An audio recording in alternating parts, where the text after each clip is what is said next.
Hi friends. என்கிட்ட ஒருத்தவங்க கேட்டாங்க, உங்ககிட்ட ஏசப்பா பேசியிருக்காரா அப்படின்ட்டு.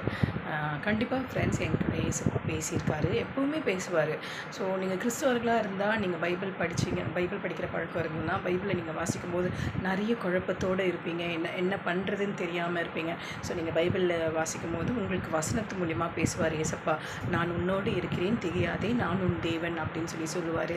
நீ விரும்புகிறபடியே உனக்காக கடவுது அப்படின்னு சொல்லுவார். ஸோ அதே மாதிரி தான் நான் பைபிள் வாசிக்கும் போது என் கூட பேசுவார்.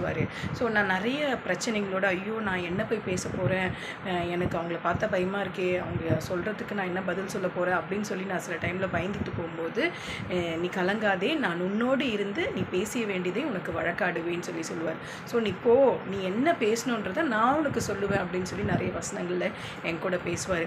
அதே மாதிரி ஆட்டோ பின்னாடி நீ ஆசீர்வாதமாக இருப்பாய், கலங்காதே, நான் உன் தேவன் சொல்லுவார். இந்த மாதிரி நிறைய விஷயங்களில் என் கூட ஏசப்பா நிறைய விஷயங்களில் பேசிக்கிறார். பைபிள் வசனத்து மூலியமாக பேசியிருக்காரு.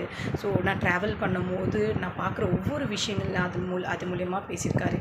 இன்றைக்கி ஏசப்பா உங்களோட பேசணும், நிறைய குழப்பத்தோடு இருக்கிறீங்க, பிரச்சனையோடு இருக்கிறீங்கன்னா நல்லா ப்ரேயர் பண்ணுங்கள், இதுக்கு என்ன முடிவு எனக்கு எடுக்கணும்னு தெரியல ஏசப்பா, நீங்கள் சொல்லுங்கள் அப்படின்னா கண்டிப்பாக ஏசப்பா உங்களுக்கு யார் மூலியமாக ஏதாவது ஒரு வழி மூலியமாக கூட பேசுவார் ஏசப்பா.